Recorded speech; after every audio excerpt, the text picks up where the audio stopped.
contacto, usted está modificando la córnea, le están haciendo una diferencia o una adaptación de poder, y depende del tamaño de ese lente de contacto, están cambiando el contorno original de la córnea.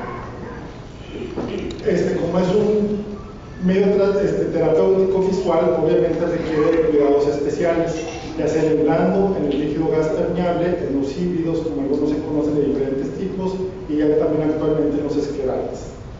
Estos generalmente están hechos de siliconas, de plásticos como el polimetilmetacrilato, y tienen diferentes condiciones de curvatura y aplanamiento que permiten mejores de K. O el lente, cuando son de siliconas, tienen microperforaciones que permiten una oxigenación a través de él. Modelos, por ejemplo, hablando de los lentes rígidos gas permeable, hay de muchos tipos.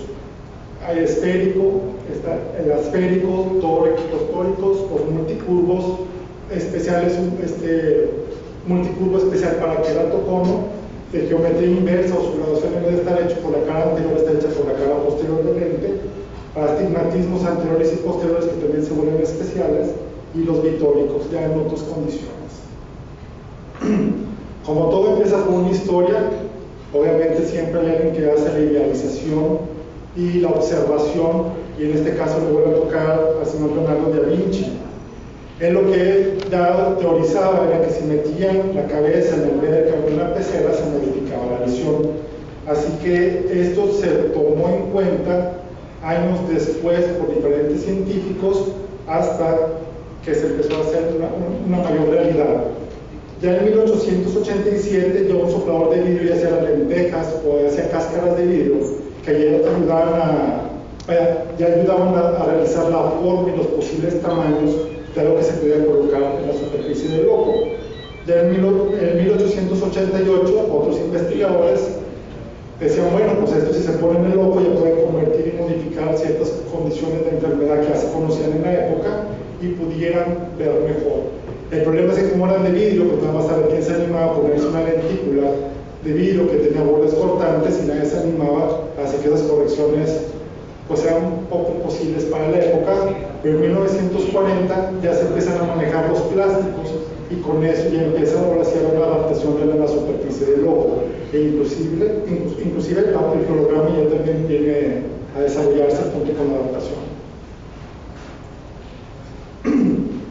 Bien, en el lente de contacto hablando, prácticamente el lente escleral es un lente que tiene prácticamente el apoyo, es el esclera. Hay de diferentes tamaños, puede ser prácticamente un limbal, pequeñamente posterior a lo limbal, que es de 15.8, o hay esclerales prácticamente gigantes que son de 18 milímetros. Hay diferentes laboratorios que ya lo pueden procesar, ya lo se pueden pedir. Yo el que manejo mide 15.8 milímetros y es suficiente para la mayoría de las patologías que vemos ordinariamente en nuestros consultorios. Aquí hay una fotografía, bueno, el par de fotografías, obviamente es una. Aquí donde pueden ver un lente rígido gas permeable con la diferencia de un lente escleral en su dimensión, prácticamente son 3 a 4 veces más grande el lente escleral. Aquí lo tengo encimado uno con el otro y se puede ver la diferencia entre diámetros. Y el escleral es mucho más curvo porque tiene que cubrir la córnea total y aparte tratarse de esclera.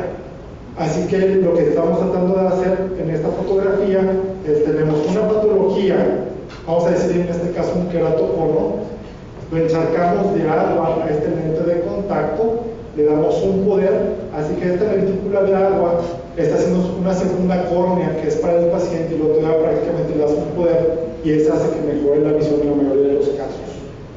Pero no nada más queda ahí, aquí tenemos que ver en su medición, en su vértex, o en lo que viene siendo la ságita para el lente de contacto, tenemos que evaluar la media periferia, la periferia y luego del área escleral, hace una mejor adaptación. Así que en esta fotografía aquí se ven los diferentes tipos de curvaturas, obviamente hay unas cajas de pruebas especiales donde uno puede hacer ese tipo de modificaciones y medidas. Y aquí lo que tenemos que buscar es de que el lente tenga una película mínimo de líquido que es también de 250 a 300 micras y obviamente separado de la córnea, que es una de las grandes ventajas que tenemos con este lente de contacto, que a pesar de tener una enfermedad, el lente de contacto no sigue lastimando la superficie del ojo. Así que vamos a hablar más de superficie ocular. Ventajas, muchas. Falta experiencia también. Son cómodos igual que un lente de contacto blando. Son muy estables, estos no se están moviendo ni se botan con cierta frecuencia, así que corrigen mucho mejor la condición visual y el paciente no tiene que preocuparse por hacer, por ejemplo, deporte y que se esté botando el lente de contacto. No, prácticamente no toque en ningún punto la córnea. La idea de la adaptación es que no toque la córnea en ningún punto, ni bajo el párpado superior ni inferior, y obviamente laterales, hay que tener mucha precaución con eso. La humectación está embebido completamente en agua, así que es obvio que va a estar completamente humectado. Ya le comentamos que el trauma palpebral no va a ver porque lo está protegiendo ese lente de contacto y empuja el lente de contacto escleral como un tambor, pero en el parpadeo no se traumatiza la superficie de la córnea y al mismo tiempo tampoco el lente de contacto está traumatizando el lente con la córnea. Así que en pacientes con anillos o en deformidades degenerativas de las muy ya conocidas o ciertas enfermedades, por ejemplo el herpes viral en los ojos, que el paso del estrés, el trauma palpebral confunde y el mismo trauma en la deformidad también está produciendo una microinflamación que se vuelve crónica y muchas de esas veces pasa al paciente a hacer un trasplante de córnea. ¿Hasta ahorita alguna duda, alguna inquietud, alguna pregunta en particular? Vamos bien. Esas son las ventajas. Desventajas. Bien, obviamente el paciente tiene que aprender, hay un limbo, normalmente menos que de un mes, mes y medio, los que tenemos experiencia con este lente, en que primero el paciente tiene que aprender a ponerse un lente de contacto que es más grande del común. Ahora le voy a decir, el paciente generalmente que viene con ciertos problemas ya están acostumbrados a manejar sus ojos con lentes de contacto, así que ese limbo prácticamente es fácil para ellos. Pero después miren que es una adaptación diferente, luego se inflama al principio un poco más, hay un enrojecimiento, ya hay un espasmo acomodativo que el paciente repite conforme pasa ese mes en diferentes ocasiones y condiciones de luz, que dice, doctor, ahora veo más borroso, ahora veo más claro, de repente estoy manejando, cuando tenía años de no manejar, y resulta como que de repente es borroso, claro, y así se la pasa. Se rompe ese espasmo acomodativo y hasta donde me ha tocado a mí, el paciente está contento. ¿A quién pueden seleccionar ustedes para este tipo de lentes de contacto? Toda la deformidad como es el queratocono, degeneraciones, córneas después de cirugía, resultados refractivos que no fueron adecuados o que quedaron con ciertas condiciones de cicatriz.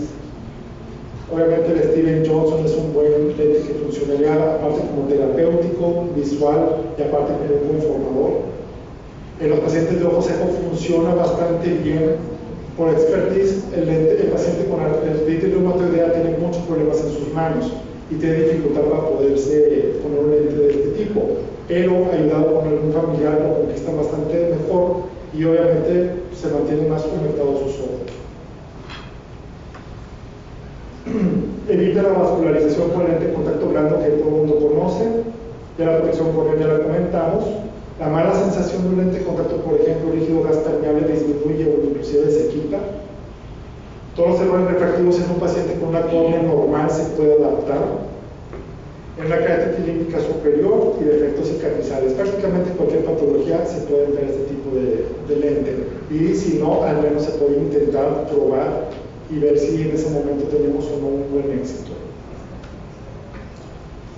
En el manejo de este tipo de lentes de contacto hay muchos, ya hay experiencia, ya algunos de nosotros también tenemos esa experiencia. Por platicar algunos, siempre hay historias de esos pacientes que tienen alguna cirugía o problemas, por ejemplo, este es de un hipertiroidismo, no importa platicar ya tanto del tema, sino de las fotografías son mías. Son pacientes que tienen ya un cierto exoptalmos, que tienen una zika, una keratitis límbica superior por el traumatismo, y obviamente tienen un problema corneal. Les duele, les molesta, tienen un enrojecimiento crónico, les dan 1000 tipos de gotas, 1000 menjurjes que se usaban anteriormente y que todavía se pueden a veces conseguir, pero el paciente minimizaba pero nunca se quitaba sus problemas, y una mala visión. El lente de contacto escleral definitivamente ayuda a la protección de ese trauma, evita la desecación y hace que la córnea se vuelva a normalizar, como lo podemos ver en esta fotografía. Son pacientes que se quejan amargamente y bueno, les das una sustentación o al menos una mejor ayuda y es más estable con el tiempo.